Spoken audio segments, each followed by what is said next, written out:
mừng quý vị và các bạn đến với chương trình Vua Phạt Đền. Chương trình do Đài Truyền hình Thành phố Hồ Chí Minh phối hợp cùng công ty truyền thông và giải trí Điền Quân thực hiện và được tổ chức ghi hình tại trường Đại học Tôn Đức Thắng.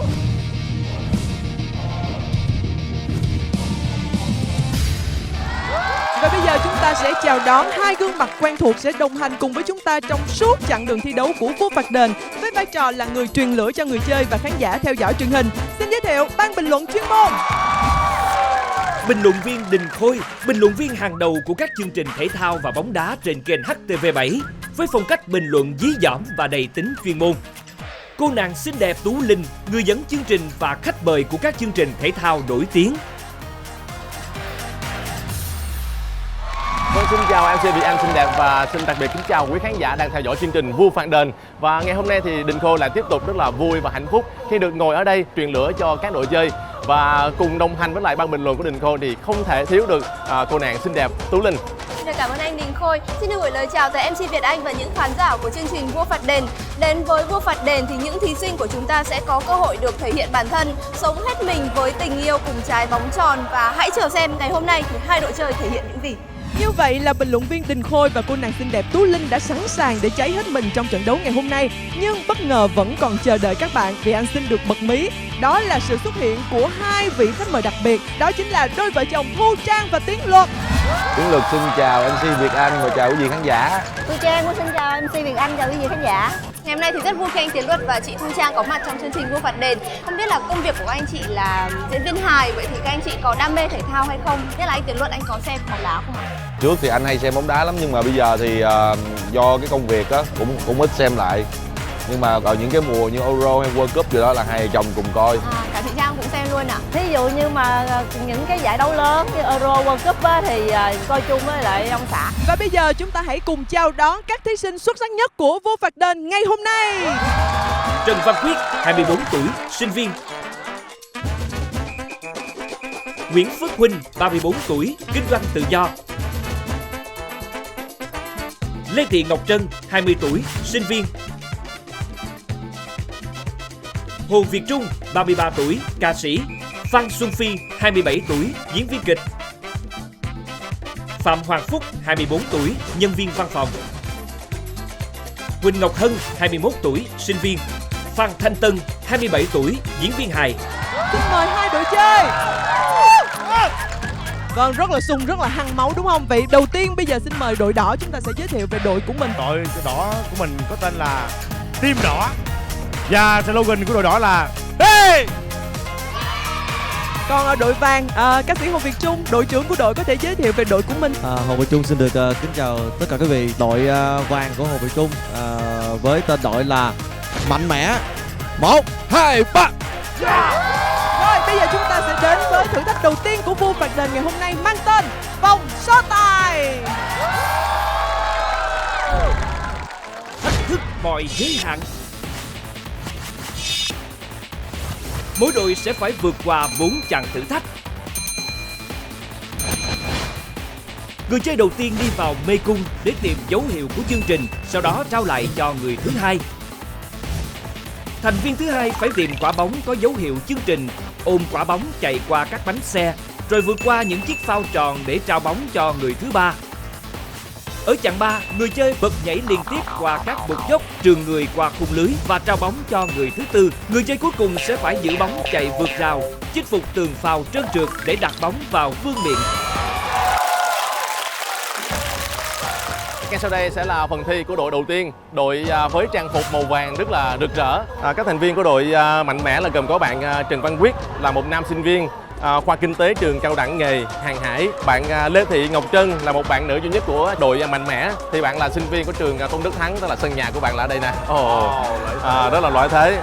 Bạn Nguyễn Phước Huynh là kinh doanh tự do đến từ Gia Lai và bạn chia sẻ là thể lực của bạn rất là tốt. Và cuối cùng là một ca sĩ Hồ Việt Trung. Có lẽ là trong số 4 thành viên thì Hồ Việt Trung là cái tên quen thuộc nhất đúng không anh Tiến Luật? Hồ Việt Trung thì được biết là Trung cũng đá banh cũng hay lắm. Cũng chơi thể thao dữ lắm, mà không biết này làm sao thôi. Vậy bây giờ Trân đã sẵn sàng để bước vào thử thách mê cung hay chưa? Dạ, em sẵn sàng ạ. Vậy bây giờ sau tiếng còi hiệu lệnh vang lên thì Trân ngay lập tức sẽ bắt đầu thử thách này nghe chưa? Rồi 3, 2, 1. Vâng, và lúc này thì bạn nữ bên phía phía đội mạnh mẽ, đội vàng, bạn Lê Thị Ngọc Trân đã bắt đầu phần thi của mình. Rất bình tĩnh. Anh nghĩ cái khe hẹp này nó đâu phải hẹp dữ lắm đâu. Hẹp đâu, Đúng bởi rồi. vì nãy em vô chơi là được rồi. Cái điều quan trọng là giờ phải tìm cái dấu hiệu chương trình nè. Mà bạn này đang thấy hoang mang, bạn này có cái gen gì đó giống anh rồi nè.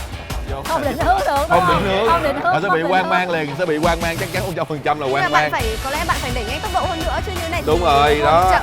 Hồ Việt Trung thì ở ngoài đang rất là sốt ruột. Ở trong có vẻ hơi hoang mang ha. Đúng rồi. Bạn Trân ơi, nhanh lên nào. Đâu rồi. Đó, đang lay quay đó. Bạn Trân mới chia sẻ là bạn rất là thích đi du lịch, nhưng mà không biết là có đi phượt không, chứ nếu mà đi phượt thì rất là giỏi định hướng. Anh nghĩ là đi du lịch thì cũng giỏi đi cái này lắm. Bạn Trân đang đi rất là từ từ để tìm cái Đang đi siêu thị em à. đi Đang đi siêu thị. Chiến thuật của bạn là gọi là chậm mà chắc á. Chậm mà chắc. Mà hình như quá chậm rồi. Hy vọng là khi Chừng mà ra tới ngoài 15 phút là được rồi.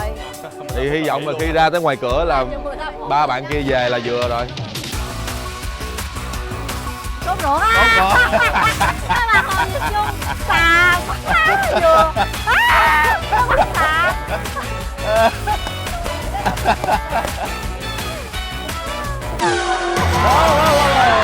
Tìm được dấu hiệu rồi. Bây giờ là phải tìm hướng ra. Quan trọng là đường ra. Rồi ra rồi.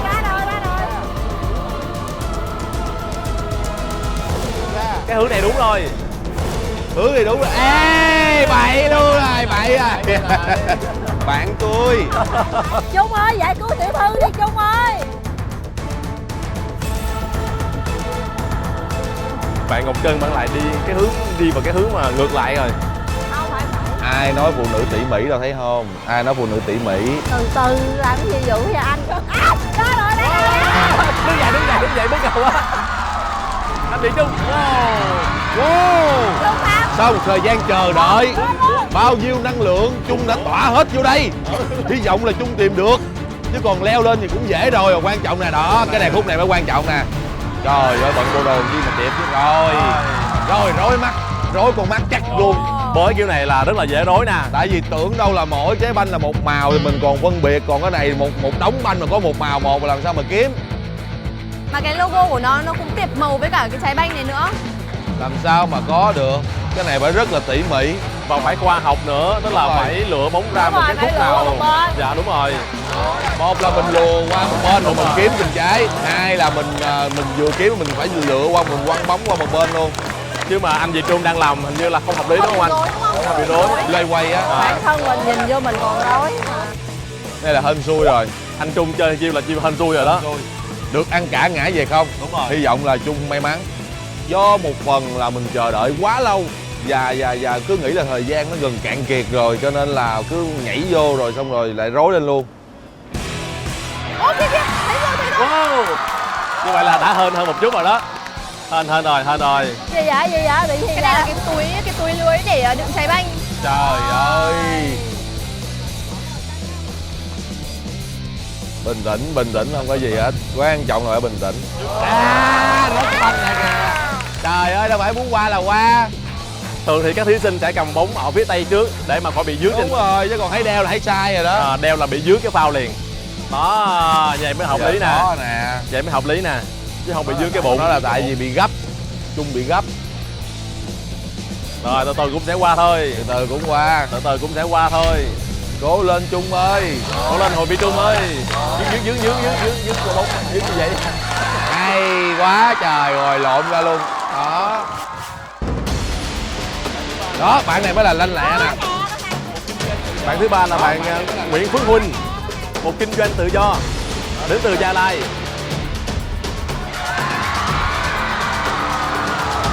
Wow. Rồi nè. Thấy chưa? Wow. Cái này mới mệt nè.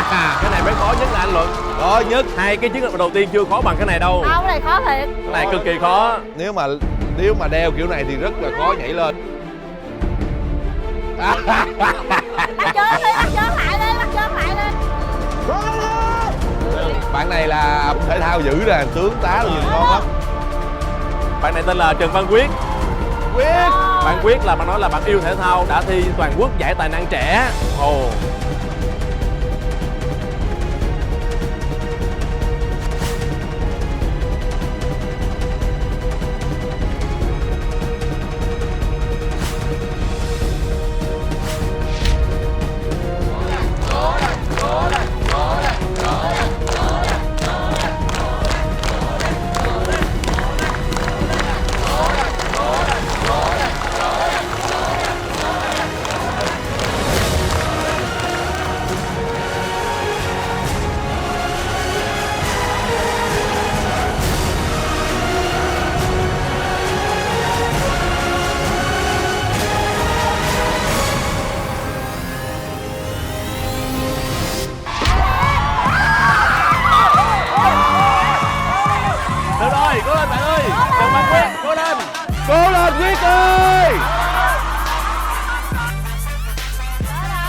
Còn có một miếng mà buông tay là bậy nha Quyết.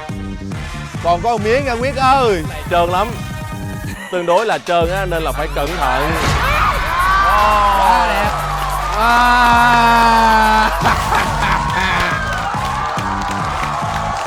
Tuyệt vời.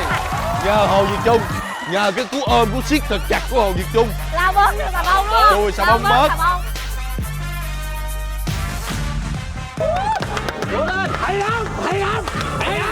Bạn nghĩ vào một tí đi. Lúc này vì anh nghĩ rằng chắc khán giả cũng rất là muốn biết là cái cảm xúc của bạn khi mà lần lượt những cú nhảy trôi qua mà bạn vẫn không làm được, thì lúc đó điều gì đã làm nên thành công của bạn trong cú nhảy cuối cùng này? Thực sự là nó rất là trơn, khó chơi hơn mình nghĩ nhiều. Tại vì do tinh thần đồng đội cổ vũ, quyết định cái cuối cùng được là không được là chắc là hết sức nổi, nên là nhớ đồng đội và có khán giả đây cổ vũ vượt qua được. Xin được chúc mừng các bạn đã hoàn thành xong thử thách đầu tiên. Nhóm Mạnh Mẽ 1, 2, 3. Yeah. Và bây giờ thì các thành viên của đội áo vàng, đội Mạnh Mẽ sẽ phải hồi hộp chờ đợi xem phần thi của đội Team Đỏ có xuất sắc hơn đội mình hay không. Và chúng ta hãy cùng chờ xem các thành viên của đội Team Đỏ các bạn sẽ thi đấu như thế nào. Các bạn mà chọn tên là Team Đỏ tức là giàu khát vọng, giàu nhiệt huyết.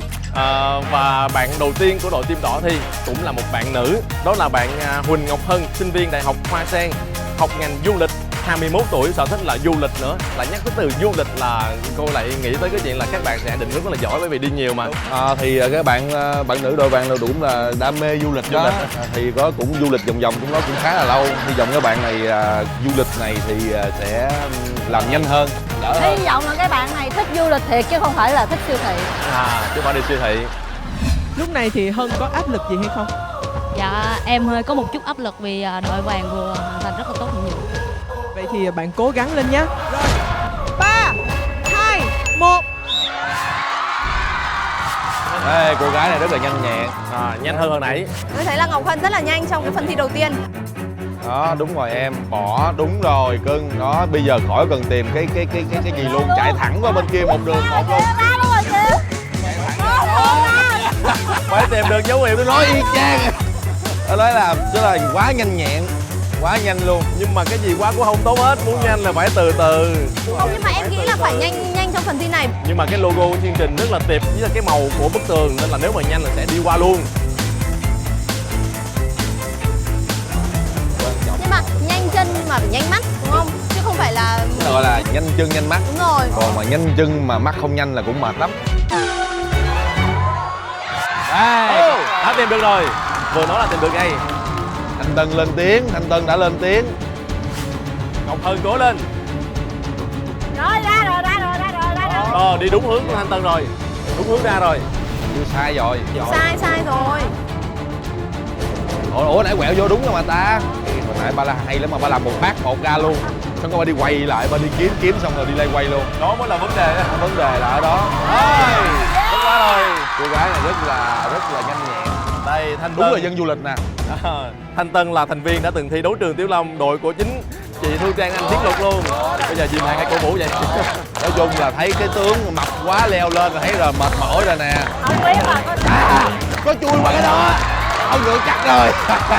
bây giờ là quan trọng là không biết có sử dụng chiến thuật giống Hồ Việt Trung là hên xui hay không. Không, kỹ lưỡng. Tân Nó khoa học lắm, hợp lý. Nó khoa học lắm, nó kiếm 100 trái là đủ hết giờ luôn rồi, nó khoa học. Nhưng mà chiến thuật này là chiến thuật hợp lý nè, đỡ bị rối. Bạn phải để xa những cái trái bóng tìm rồi ra. Hy vọng là cái banh cuối cùng là nó sẽ nằm ở góc sát bên đây luôn cho nó mất thời gian. Trời ơi, hy vọng. Phải gây áp lực cho ảnh để khi mà ảnh chui qua cái phao ảnh sẽ không còn thời gian, nó bị dính lại cái phao thêm 10 phút nữa là nó thua. Nó không phải dính cái banh đâu mà dính cái bụng nữa. Cái bụng luôn. Có phải là dưới chân là trái banh có dấu hiệu chương trình đó. Cái dưới chân luôn. Hay lắm ông Tân ơi, chậm lên luôn rồi. Gúng này không có rồi. Không phải đâu, Rồi, con mắt rồi. Ánh nắng làm cho mình bị qua mắt mà cái logo chương trình lại loa. tìm màu và bóng luôn. Cái hướng đó. Tìm lại đúng hướng. Trời ơi, đã kiếm không được rồi. Cái môi ổng chảy gần đụng tới trái banh luôn rồi đó. Hơi mệt rồi. Cái hay mập quá hơi mệt rồi. Cưng thằng bé này lắm, mỗi lần nó mệt là cái mô nó thấy cưng, nó thấy không, cái mô hay ghét không? Bây giờ làm sao, làm gì? Bạn nhắc tổng đằng sau. Nhưng mà dưới chắc luôn, Trời ơi. đã cái bụng ở dưới rồi cái banh trên lưng nữa. Vậy. Qua nữa. Cái mông nó bự quá, nó vô lên thì nè, cái banh không có lọt được. Đây là bạn thứ ba là bạn Phan Xuân Phi, một diễn viên kịch đã từng tham gia chương trình Tuyệt chiêu siêu diễn. Tuyệt chiêu siêu diễn, hy vọng bạn được diễn thật là siêu nè. Đó, quá hay luôn. Khéo léo, quá khéo léo. Cái chiếc cây vần này có vẻ là đơn giản nhất nè. Đúng rồi, cái này quá đơn giản. Đơn giản nhất. Mất ít thời gian và nó không mất nhiều thể lực. Đưa bóng lại cho bạn thứ tư là bạn Phạm Hoàng Phúc, một người đó là rất là thích nhảy. Đó, nè, nhảy nè, Phúc ơi. Nhảy lên. Phúc ơi.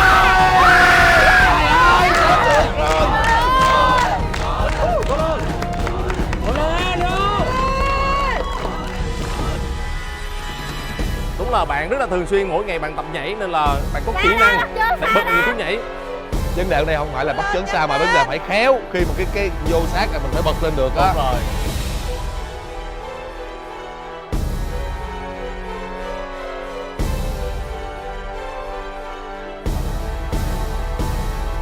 Trời ơi.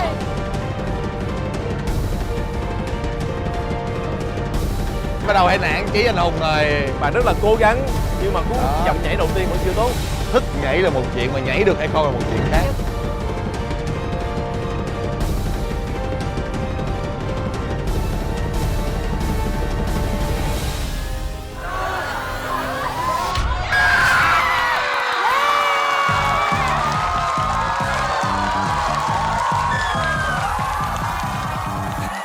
Bắt đầu bạn yếu rồi nhưng mà tay bạn đã rất là cố gắng. Bạn Hoàng Phúc cố lên, Hoàng Phúc. Cố lên. Hoàng Phúc cố lên. Cố lên. Cố lên. Cố lên. Rồi đặt cái banh lên nhẹ nhàng đó nè. Cứ để cái banh nó rớt ngược qua bên kia là đi xuống làm lại là mệt lắm luôn á. Cố lên Phúc ơi. Cố lên. Đừng có chủ quan, lúc này là lúc mà muốn nhanh là phải từ từ nè. Đúng rồi, muốn nhanh là phải từ từ. Còn 1 phút, còn 1 phút.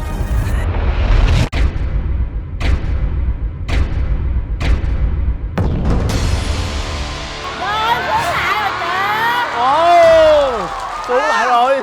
Cái tay yếu rồi. Tay bạn yếu rồi. Hết giờ. Đây là trường hợp đầu tiên là một thí sinh khi mà đã nắm được một sợi dây mà không leo để Không lên được. không hoàn thành được cái nhiệm vụ của mình.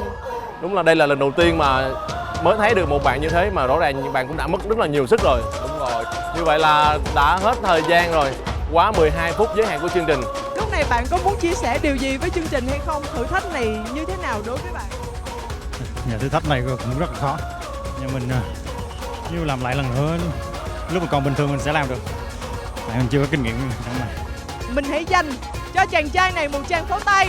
Để dù sao cũng rất cảm ơn bạn đã cống hiến hết mình, bạn đã cố gắng hết mình rồi. Chúng ta chỉ còn thiếu một chút may mắn thôi. Và không sao hết, chúng ta sẽ trả thù lại ở thử thách thứ 2, được không? Yeah! Và bây giờ, sau thử thách đầu tiên mang tên vòng so tài, Việt Anh xin được công bố kết quả. Ở vòng 1, đội mạnh mẽ đã hoàn thành thử thách của mình với thời gian 10 phút 54 giây. Còn đội team đỏ, các bạn đã không thể hoàn thành được hết cả 4 chặng trong thử thách đầu tiên trong vòng 12 phút. Cho nên, kết thúc thử thách thứ nhất này, đội mạnh mẽ là đội giành chiến thắng. Xin chúc mừng các bạn. Vì anh cũng xin được thông báo đến đội mạnh mẽ là đội giành chiến thắng ở vòng 1. Khi đến với thử thách thứ 2 sẽ có một quyền lợi thế. Và chúng ta sẽ chờ xem quyền lợi thế này có giúp cho đội mạnh mẽ có được chiến thắng liên tiếp hay không. Và bây giờ chúng ta hãy đến với thử thách thứ 2 mang tên vòng đối đầu. Trận cầu vui nhộn. Một trận bóng đá hứa hẹn sẽ rất vui nhộn khi các thành viên phải bốc thăm để chọn mang trên người những phục trang cồng kềnh ấn tượng trong lúc thi đấu. Hai đội sẽ thi đấu 2 hiệp, mỗi hiệp kéo dài 10 phút. Trong trường hợp tỷ số hòa sẽ thi đấu hiệp phụ. Nếu vẫn hòa sau hiệp phụ thì sẽ tiến hành trả lời câu hỏi phụ. Và bây giờ, đội giành thắng cuộc ở vòng 1 sẽ có quyền lợi thế khi bước vào thử thách thứ 2. Và quyền lợi thế đó chính là đội mạnh mẽ có quyền loại một thành viên bất kỳ của đội team đỏ trong một thời điểm bất kỳ, nhưng trong thời gian 3 phút. Và bây giờ chúng ta sẽ bước vào thử thách thứ 2 mang tên vòng đối đầu.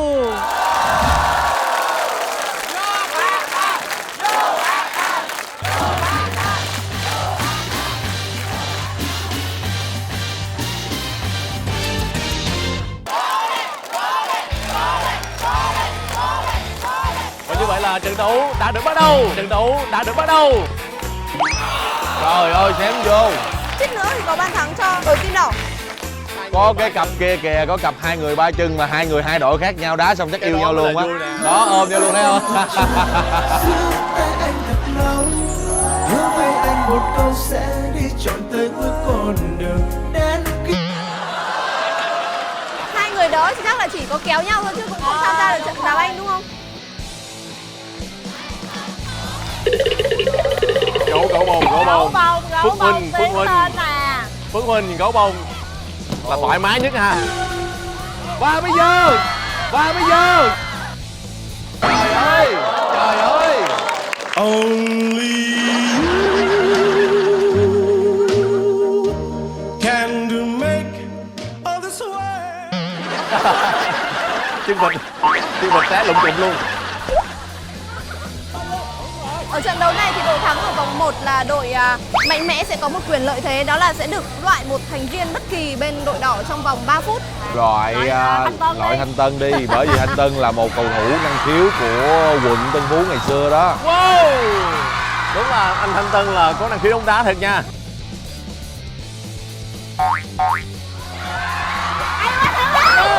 Hai cú sút liên tiếp của Thanh Tân. Do là bây giờ mập quá đá không nổi.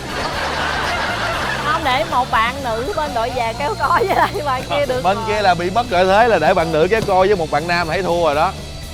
Ôi. Như vậy là có vẻ như là dùng tay rồi. Anh Hồ Việt Trung dùng tay chơi bóng. Wow, một quả phạt đền cho đội team đỏ. Hồ Việt Trung và Phan Thanh Tân. Liệu Tân Phao có hạ gục được Trung chân vịt hay không?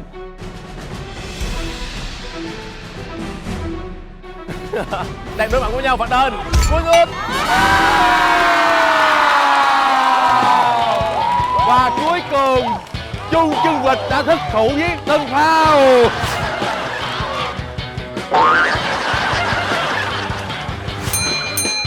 Trời ơi, người ta mừng nhau mà bảo không cho luôn kìa. Không cho mừng. Níu kéo lại.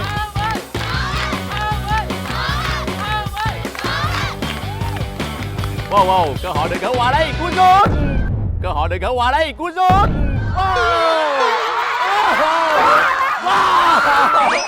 Giờ cái bao được. Cái bao là một lợi thế, Rồi, hai đôi kia đánh nhau luôn kìa. Trời ơi, Đôi khi những lúc vui đôi giận hờn xin em bỏ qua. Mong em hãy nhớ anh yêu thật lòng và không gian dối. Trận đấu tiếp tục diễn ra. Đó tên khủng long.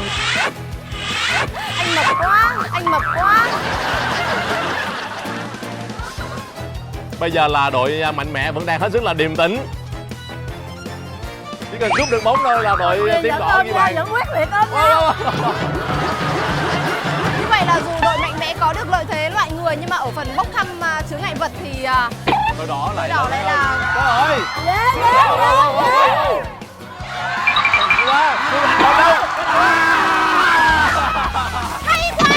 hay quá. Thiếu bóng ở những giây cuối cùng. Đâu lấy người. Wow.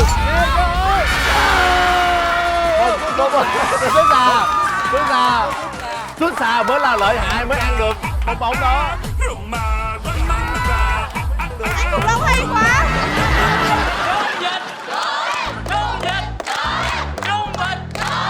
Khủng Long, Văn Quyết. Rồi, nguy hiểm. Lại con sút đó.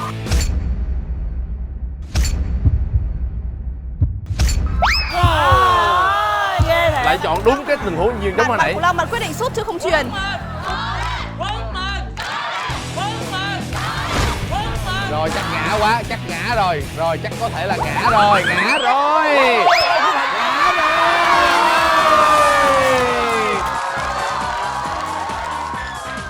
Đã nói rồi, anh Việt Trung chơi mạo hiểm quá. Rất là nhẹ nhàng luôn. Mặc dù đội nhà thua nhưng cầu thủ Hồ Việt Trung vẫn tự tin sải bước. Nhưng mà chúng ta thấy là đội mạnh mẽ áp dụng chiến thuật không có hợp lý, mạo hiểm quá. Do là Hồ Việt Trung bản thân là một tiền đạo thì làm sao Thanh Tân, lại là Thanh Tân. cú hát trick của anh Bàn Thanh thắng Tân. quá đẹp luôn. Ồ, một diễn viên hài nhưng mà trẻ của Tân Phú nha, không hề đơn giản. Cho dù đội mạnh mẽ là đội có quyền lợi thế được loại người, thế nhưng mà lúc này thì họ đang gặp bất lợi trên sân rồi. Trận đấu tiếp tục diễn ra.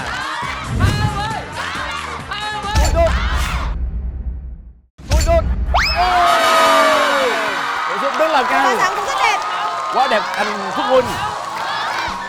Tỷ số là 2-3. Nói chung là ở hai đội đều có những cái chân sút chủ lực hết.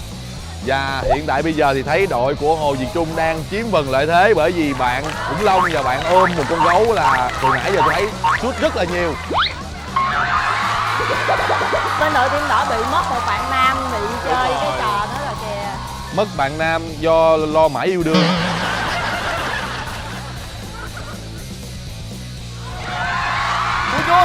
Wow, anh Thanh Tân quả là hay.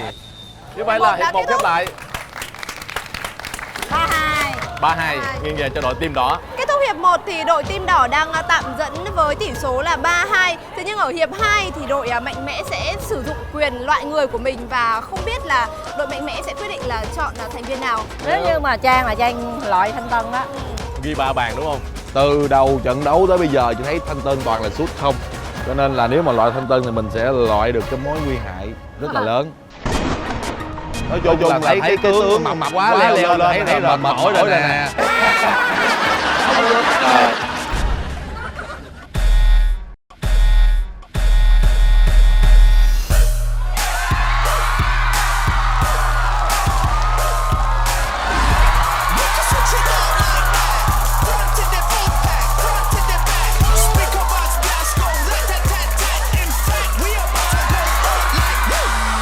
Nếu mà loại Thanh Tân thì mình sẽ loại được cái mối nguy hại rất là lớn. Như vậy là đội Team Đỏ đang tạm thời dẫn trước với tỷ số là 3-2 và hiệp 2 đang chuẩn bị bắt đầu. Chúng ta hãy chờ xem là đội mạnh mẽ có mạnh mẽ để vượt qua lại lực thế cờ trước đội Team Đỏ hay không. Ở đầu hiệp 2 thì Tú Linh thấy là đội mạnh mẽ vẫn chưa sử dụng quyền lợi thế của mình loại một thành viên của đội đỏ. Chúng ta phải coi hiệp 2 bắt đầu. Cú sút ngay. Cú sút đầu tiên. Ngay sau khi thấy bóng về tới chân của đội Team Đỏ thì anh Trần Việt lập tức chạy về phía khung thành. Hay quá, cơ hội. Cú sút. Wow. Anh Thanh Tân chạy chỗ rất là thông minh. Wow, bạn nữ bên phía Team Đỏ vô lên. Cú sút rồi. Cơ hội.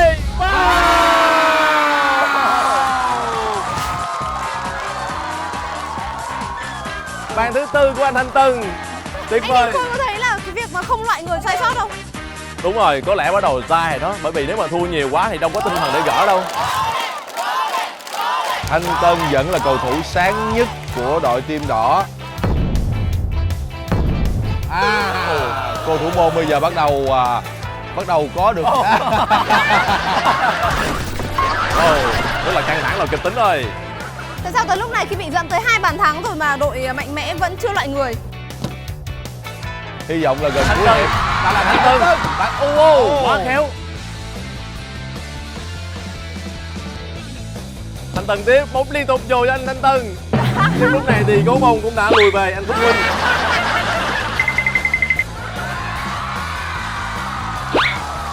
Hay quá. Phối hợp như Tiki Taka vậy. Lâu lâu thì đôi đó cũng nhào vô chen vô chút. Rồi, Văn Quyết cuối cùng. Tỷ số là 3-4.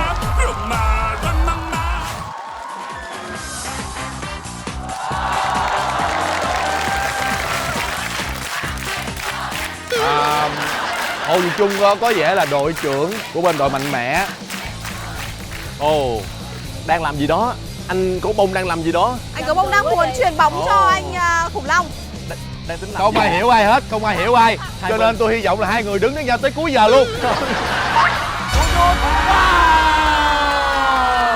Phối hợp quá tuyệt vời.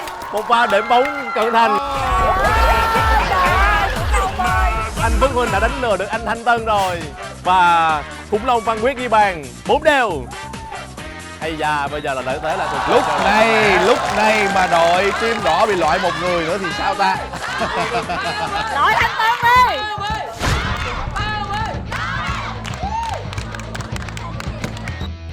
Ô, bạn nữ lên luôn rồi.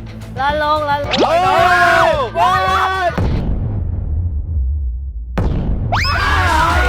Bạn nữ mà ghi bàn mà tính là 2 trái mới đúng á. Đối mặt luôn rồi. Quá tiếc cho bạn nữ bong bóng. Đó là bạn Ngọc Hân. Phước Huynh.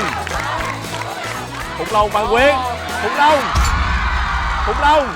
Ồ, bạn nữ đá bóng rất là hay nha. Xử lý bóng bằng chân rất là tốt. Anh Việt Trung. Có khi nào đội mạnh mẽ không loại thành viên của đội đỏ không nhỉ? Tôi nghĩ là không. Chơi luôn á, chơi fair play luôn á. Tôi nghĩ là không. Bởi vì họ quyết định là chơi fair play. Anh Việt Trung. Bạo lực xuyên cỏ. Wow, Thanh Tân, lại là Thanh Tân. Chân phải. Một cú chích bóng quá đẹp. Xuân Phi chích bóng tuyệt vời. 5-4. Một trận đấu bùng nổ bàn thắng. Với cái mền quấn như vậy thì pha chích bóng vừa rồi là hợp lý quá. Wow, chết rồi anh Thanh Tân. Chuyền bóng sai, hay quá. Phước Huynh đã cứu thua. Anh Việt Trung cẩn thận lại. Chuyền bóng sai là chết đó. Một quả phạt góc dành cho đội team đỏ. Bây giờ là loại bị đổi. Đã bị loại rồi. Cuối cùng thì bên kia cũng phải chơi. Loại Thanh Tân là chính xác đúng không anh Luật? Loại Thanh Tân là chính xác.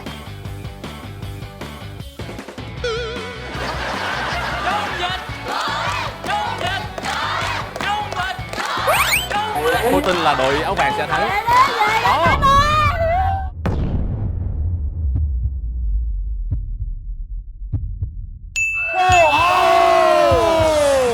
Bóng chết cục dọc trong gang tấn rồi.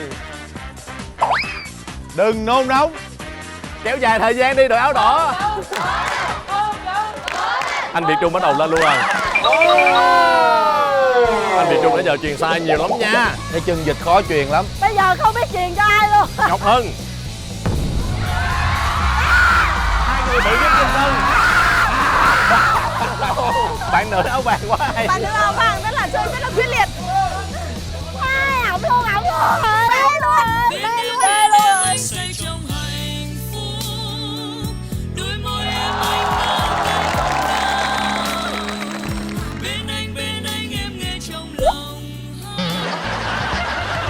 Một cuộc chiến không quen nhượng.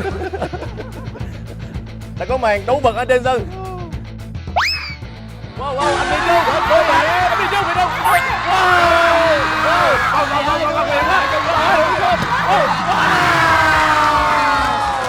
Cô thủ môn tội nghiệp. Hết sức tội nghiệp khi mà Hồ Việt Trung đá cái banh đầu tiên là trúng chân của cô thủ môn và cô thủ môn Truyền ngược lại cho Hồ Việt Trung.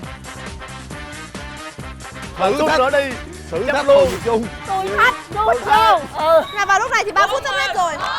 Quấn mình.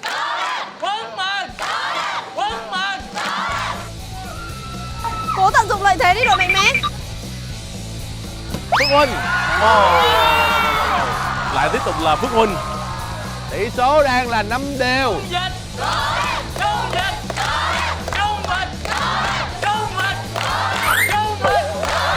Ôi, nguy hiểm quá. Trùng hơn mình chạy quá. Đá bạn lưới nhà rồi. Trời ơi, đá bạn lưới nhà. Không phải là anh chân phải Ổn vì quá. cái chân ý, cho nên là anh ấy không thể kiểm soát bóng tốt được. Phá bóng trùng bóng nhưng mà bóng lại bay vào lưới. Tỷ số bây giờ là 6-5 nghiêng về đội mạnh mẽ. 6-5 đội mạnh mẽ, một bàn cách biệt. Và thủ môn đội team đỏ đã lên luôn. Không còn gì để mất. Chơi tới luôn. Ngăn lại. Wow. Phước Huynh hay quá. Đây có thể là một chiến thuật sai lầm của đội team đỏ khi để thủ môn lên.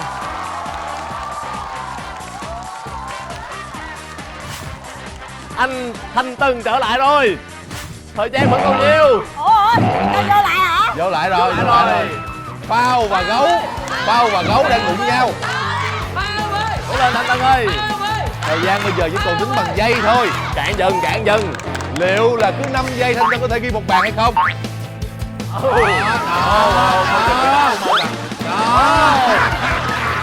Câu giờ không có đẹp anh Việt Trung ơi. Thẻ đỏ đi. Thẻ đỏ anh Việt Trung đi. Thẻ đỏ đi. Ây da, thì bóng cho Thanh Tân nè. Trọng tài đã nổi còi hết giờ. Vâng, và lúc này thì trọng tài đã nổi còi kết thúc 2 hiệp đấu của trận cầu vui nhộn và cuối cùng thì tỷ số là 7-5 nghiêng về phía đội Mạnh Mẽ. Anh Đinh Khôi, anh có nhận xét như thế nào về chiến thuật của đội Mạnh Mẽ trong hiệp đấu này, khi ở hiệp đấu này thì họ đã sử dụng quyền lợi thế của mình? Rõ ràng là Mạnh Mẽ đã tính toán thời gian rất là nhạy cảm luôn á. Tức là càng về cuối mà chúng ta tưởng là họ sẽ chơi fair play, tức là họ không loại người. Nhưng mà đến mình đã lòng tin Mạnh Mẽ. Nhưng mà thật ra là khi mà càng về cuối thì các bạn bên phía đội team đỏ càng mệt. Và khi đó thì loại ngang Thanh Tân là chân sút chủ lực, là coi như là cơ hội thắng gần như là chắc trong tay luôn. Và đúng là chiến thuật đó đã giúp cho đội Mạnh Mẽ lật ngược được thế cờ trong hiệp 2 này. Như vậy là chúng ta đã vừa chứng kiến một trận đấu có thể nói là rất vui nhộn nhưng cũng không kém phần kịch tính. Và rõ ràng chúng ta thấy là ban đầu thì team đỏ đã khởi đầu trận đấu rất là tốt. Tuy nhiên là Mạnh Mẽ đã sử dụng cái quyền lợi thế của mình và loại có thể nói là một cái cầu thủ xuất sắc nhất của đội team đỏ, đó là diễn viên hài Thanh Tân ra. Và sau đó thì cuối cùng Mạnh Mẽ đã vùng lên một cách rất mạnh mẽ để giành chiến thắng chung cuộc với tỷ số là 7-5. Vậy thì không biết lúc này diễn viên Thanh Tân có cảm thấy tiếc nuối không khi mà mình lại bỏ lỡ một cái chiến thắng gần sát đến tầm tay như vậy? Thì nói chung tiếc thì cũng tiếc, nhưng mà đây là cuộc chơi mà, sẽ có người thắng mà cũng có người thua, nhưng mà không sao. Thì bốn anh em đã cố gắng hết sức rồi, ai cũng mệt hết trơn rồi. Nói chung là tới đây vui là chính. Cảm ơn các bạn team đỏ rất là nhiều. Xin cảm ơn các bạn. Và chúng ta cũng chúc mừng cho đội Mạnh Mẽ. Và bây giờ chúng ta hãy đến với vòng đấu thứ 3 mang tên vòng nội chiến.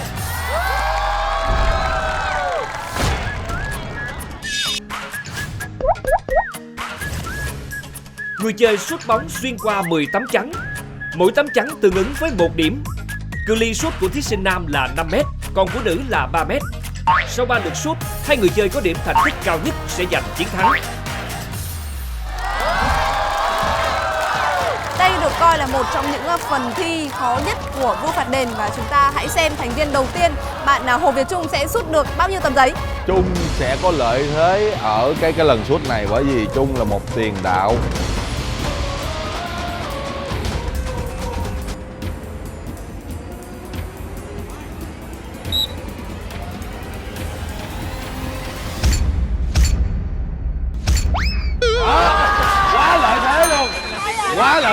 Quá lợi thế.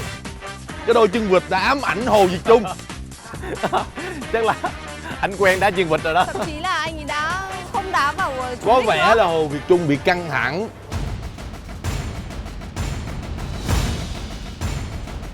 Bạn gái bạn sẽ có lợi thế về khoảng cách, nhưng mà bạn gái thì bạn chỉ phải đá khoảng cách 3m thôi.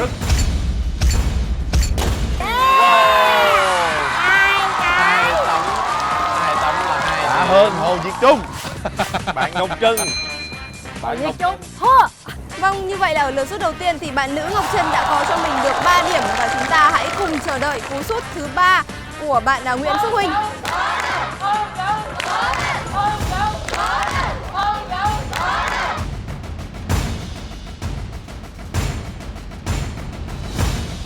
Chạy đà rất xa nè, chạy đà rất xa. Hy vọng bạn sút trúng ngay cái bảng vua phạt đền. Cú sút.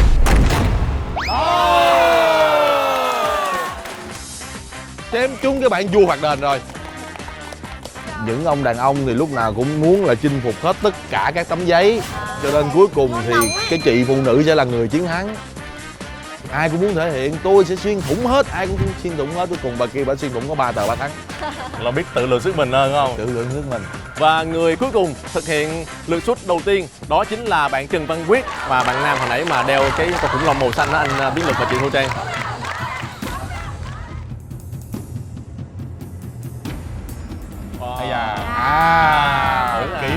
Kỹ lưỡng. Rất là tập trung. Nhìn động tác là đúng kỹ thuật sút bằng mu rồi đó. Hy vọng là cao hơn bạn kia. Đúng kỹ thuật. Lượt sút tốt, hướng bay cũng đúng. Như vậy là bạn Trần Văn Quyết, một sinh viên của trường cao đẳng nghề hàng hải, là người đã có số điểm cao nhất sau lượt sút đầu tiên với 5 điểm, và điều đó đã vô tình trao lại cái áp lực rất lớn cho anh tiếp theo, đó là ca sĩ Hồ Việt Trung, người mới có một cú sút mà không trúng một tờ giấy nào cả.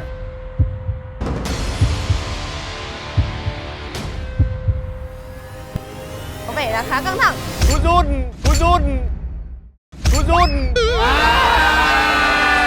Vẫn là cái góc đó, vẫn là góc đó. Với góc đó. Có vẻ là anh ấy hơi vội vàng rồi.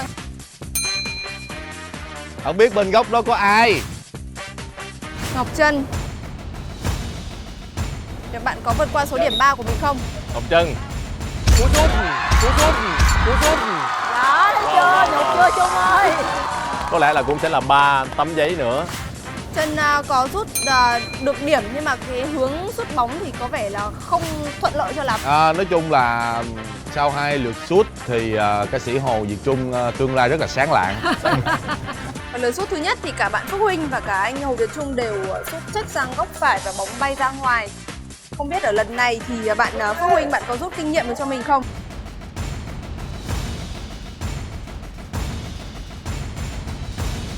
Phước Huynh. Wow. Số điểm tương đối là cao đây. Số điểm ít nhất là phải 5 điểm. 3, 4 hoặc 5. Nhìn chung là đến lúc này thì các bạn đều đã biết sử dụng kỹ thuật sút bằng mu bằng chân của mình rồi. Ngoại trừ anh Việt Trung nói anh vẫn đang sút bằng mũi không à. Hiểu, chỉ một người không hiểu.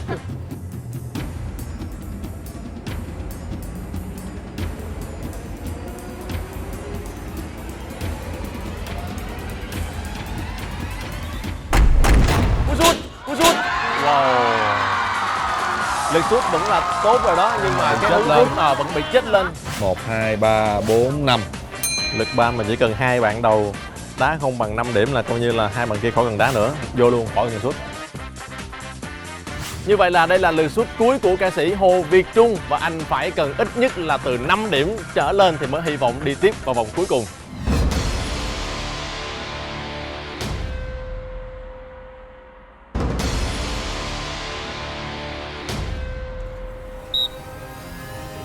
Cú sút của anh Việt Trung.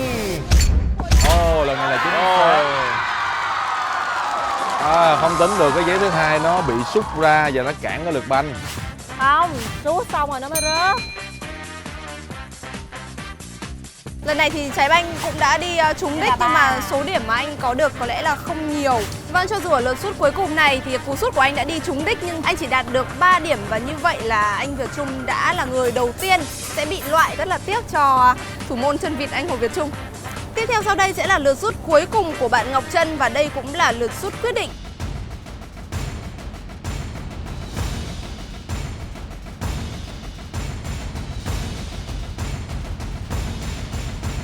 Cú sút. Vậy là không vượt qua được. Lại bị lệch qua bên phải nữa và bị trúng vô cái thanh sắt ở trên. Hai người kia đâu cần sút nữa. Xong rồi. Đây là lượt sút quyết định rồi.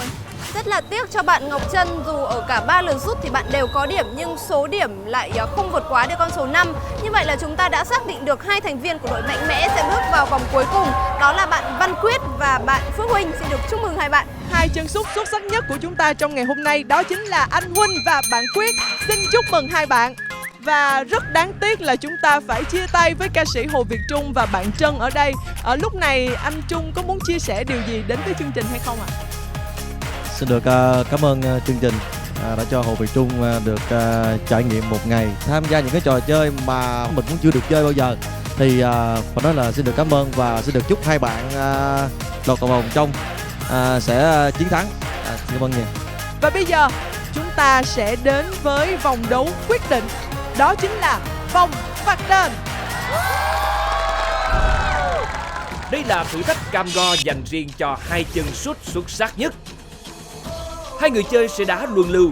Đối với nam, khoảng cách đặt bóng trước khung thành là 11m và đối với nữ là 9m15. Sau 5 lượt sút, người chơi nào ghi bàn nhiều hơn sẽ giành chiến thắng.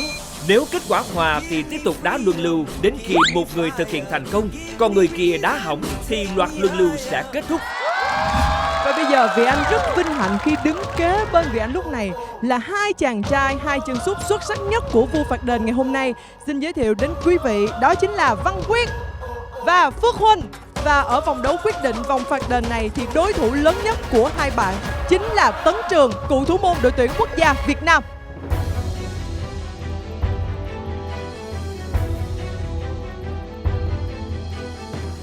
Vâng, và bây giờ thì hai vị khách mời đặc biệt của chương trình đó là hai diễn viên đôi vợ chồng danh hài anh Tiến Luật và chị Thu Trang sẽ cố gắng thử sức mình, và điều quan trọng là có lẽ là truyền lửa là chính cho các vận động viên, đúng không Tố Linh? Đây là lần đầu tiên mà Linh thấy là có cả hai vị khách mời của chúng ta đều xuống dưới sân và thử sức mình. Vâng, thưa quý vị, cho dù là đam mê bóng đá đến đâu, lão làng kinh nghiệm đến đâu, nhưng đứng trước thủ môn Tấn Trường thì chắc chắn là cả hai bạn cũng cảm thấy có chút ít hồi hộp, đúng không? Và lo lắng, đúng không? Nhưng mà tôi nghĩ rằng lúc này các bạn sẽ phải cảm thấy rất là vui và sung sướng khi cả hai diễn viên khách mời đặc biệt của chúng ta trong chương trình Vua Phạt Đền ngày hôm nay đã đích thân xuống tận sân cỏ để cổ vũ tinh thần cho các bạn. Dạ, xuống đây đá banh đó chị, chứ không phải chơi boxing. Nãy giờ khởi động lộn. Khởi động lộn rồi. Rồi, sẵn sàng chưa? Rồi. Rồi, bây giờ vợ đá trước hay chồng đá trước? Trường. Anh nhớ là đá bằng chân chứ không phải bằng tay nha. Không có làm vậy cho Trường nó khớp. Dạ. Tính anh nóng nha Trường. Trời ơi, sao quá Trường ơi. Đó. Quá ổn. Được. Ủa, tôi sút thẳng vô ông camera luôn nè. Ủa, thổi là đá hả anh? Đó. Wow. Trời ơi trời. Đừng có giỡn với tôi kìa trời. Bạn mừng rất là dễ thương. Rồi, bây giờ đến Thu Trang. Bây giờ để bóng là cho vợ mình nè. Em bỏ lỏng chiếc dép ra, em đá chiếc dép vô người đó. Hôm nay mặc quần yếm với mang giày sandal là thấy đá vô rồi đó, phải không? Dạ, cố lên chị. Đứt dép Tấn Trường đền, không lo. Ok. Nghe tiếng còi nha chị. Trời ơi, trông Ronaldo quá.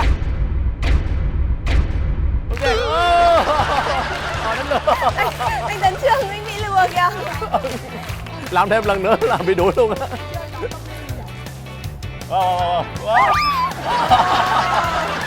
Trời ơi, cái khung thành bị lớn không sút vô cái lỗ nhỏ xíu đó hay thiệt. Công nhận nể em thiệt luôn Trang. Cái khung thành bự chà bá không sút vô, cái lỗ bị lớn thì em sút cho banh lỏng chỏng luôn. Cho chị sút lại một lần được không? Chị phải hạ gục Tấn Trường chị mới chịu. Được không anh Trường? Được. Trường thoải mái mà. Em lấy hai trái em để luôn đi, em sút được hai chân luôn đi. Wow. Lần này là chị Trang là bá đạo luôn, bất chấp chọn vị trí, tự chọn luôn. Dạ sao em đừng có đứng thế đó. Em đứng thế này đi. Rồi, chị đá là chị cắm em chụp á.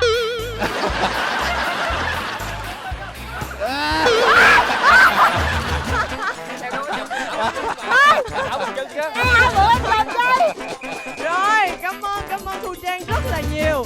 Cảm ơn. Trời ơi. Nữa hả? Dạ. Rồi, cảm ơn hai anh chị rất là nhiều. Và chắc chắn đây sẽ là nguồn động viên rất lớn cho hai bạn, đúng không nào? Và bây giờ hãy mời hai anh chị về vị trí ban bình luận chuyên môn. Bây giờ ai sẽ là người sút đầu tiên? Quyết đúng không? Văn Quyết. Xin mời Văn Quyết. Và bây giờ thì chúng ta hãy cùng nhau cổ vũ cho hai thí sinh cuối cùng, bạn Trần Văn Quyết và bạn Nguyễn Phước Huynh. Sút đầu tiên đó là bạn Trần Văn Quyết.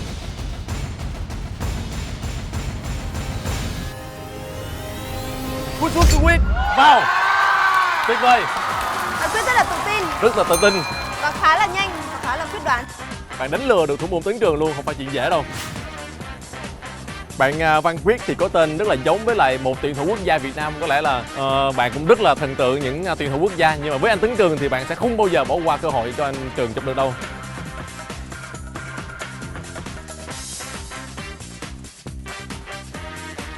Tiếp theo sẽ là cú sút của bạn Phước Huynh. Thật sự ra cái người mà áp lực nhiều nhất là anh Tấn Trường á. Đúng rồi. Nhưng mà anh Tấn Trường sẽ vượt qua được.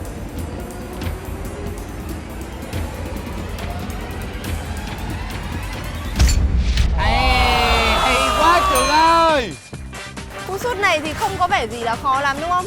Cú sút này quá hiền với lại anh Tấn Trường. Thật sự ra nếu mà đối mặt với Tấn Trường thì mình nghĩ sao mình sút vậy, chứ đừng có cố tình suy nghĩ lung tung là sẽ bị chết liền. Bị bắt bài liền.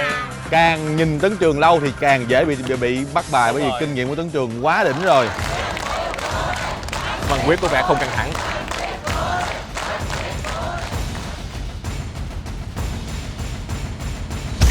Lần này đổi hướng sút.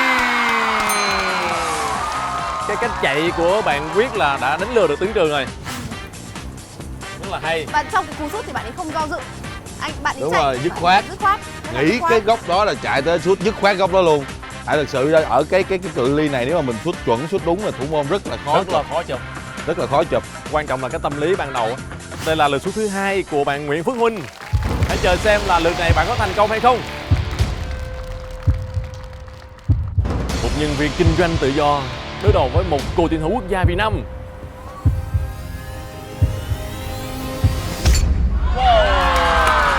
Lần này thì Phước Huynh đã bình tĩnh hơn. Nhưng mà cái cú sút của bạn ấy Linh thấy là cũng không mạnh lắm. Không hiểm hóc đúng không? Không hiểm hóc. Cú sút khá là hiền, nếu như mà anh Tấn Trường anh ấy đổ người đúng hướng là anh ấy sẽ chặn được cú sút này. Có vẻ như là bạn Văn Quyết càng ngày càng tự tin, càng tự tin và có cơ hội. Và càng tự tin, nếu mà tự tin thì sẽ chiến thắng.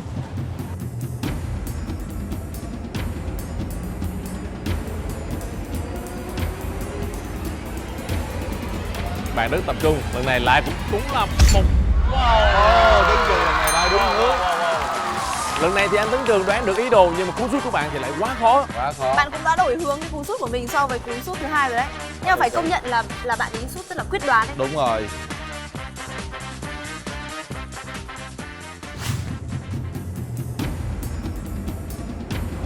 Lần này thì có vẻ tâm lý đây. Tâm lý quá nặng rồi.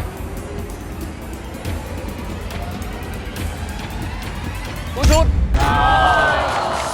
Nó giống như là một pha chuyền bóng cho anh Tấn Trường. Không, tính sút giữa đó, nhưng mà Trường mà bị Trường bắt bài, nó là càng do dự thì dễ bị Trường bắt bài lắm. Và cái lực sút của anh Phước Huynh thì nó không mạnh. Đúng rồi. Vâng, và đây là lượt sút quan trọng, bởi vì nếu mà vào thì xem như là bạn Văn Quyết sẽ là người giành chiến thắng chung cuộc của tuần này. Văn Quyết tỏ ra rất là căng rồi. Nhưng mà căng rồi. Cú sút. Đúng là tâm lý, mình nhìn mặt là mình biết bạn đang căng rồi. Do Tấn Trường làm đòn tâm lý hay quá. Đúng là thủ môn chuyên nghiệp. Mặc dù là Trường chưa có thi đấu với mấy bạn này nha, Trường chưa có hiểu cái rơi xuống cái bạn này sao mà chụp được, là đúng là Trường chuyên nghiệp thiệt. Lúc này thì tâm lý được giải tỏa một chút cho bạn Phước Huynh. Bây giờ nếu mà Phước Huynh mà sút mà vào á là tâm lý của bạn sẽ lợi thế hơn bạn Văn Quyết. Đúng rồi. Cú sút này thoải mái và tự tin hơn rất là nhiều. Đúng là do cái cú sút hụt trước đó của bạn Văn Quyết đã làm cho bạn Phước Huynh lên tinh thần thấy rõ luôn. Nhưng ở lượt sút cuối cùng này, nếu như mà Văn Quyết thành công thì bạn vẫn sẽ là người chiến thắng. Đúng rồi. Tại sao lại nhìn lên trời ta? Nhìn lên trời thì có khi nào không dám nói, nếu mà dám đổi kiểu là tự tin lắm á. Góc phải thấy không? Như vậy là Tấn Trường đã thuộc về cho bạn Văn Quyết. Bạn Văn Quyết, một nam sinh viên của trường cao đẳng nghề hàng hải, cuối cùng bạn đã trở thành người chiến thắng với 4 trên 5 lượt sút thành công. Quá xuất sắc. Quý vị có biết không, khi mà mỗi lần anh Huynh mà bước lên trên chấm phạt đền á, thì Quyết đứng với vị anh lúc nào Quyết cũng chia sẻ là đối diện với thủ môn Tấn Trường á, tim nó khó thở lắm, giống như muốn ngừng đập luôn vậy đó. Đầu tiên là đứng trước anh á, nó nói chung cảm giác là sung sướng trước, tại vì mình được đứng trước một thủ môn của đội tuyển xuất sắc. Thứ hai là em được hồi hộp tâm lý, tại vì đứng trên này mà đầu tiên đá nhìn anh là đầu tâm lý rồi, không cần biết là nó muốn rút lại. Theo Quyết nói vậy kiểu giống như là đang gọi là an ủi anh thì phải. Hầu như là Quyết đá 5 trái anh không chạm được, có trái quả cuối anh có chạm nhưng mà không đỡ được luôn, tại vì lực đá rất là tốt. Anh có thể đoán được hướng nhưng mà Quyết đá rất là tốt. những quả bóng đá rất là khó để cho một thủ môn có thể bắt được. Và một lần nữa chúng ta chúc mừng Văn Quyết. Diệu Nhi ơi, Chích hết ba trái nha. Đúng khả năng rồi đó Thuận. Chào mừng quý vị và các bạn đến với chương trình Vua Phạt Đền.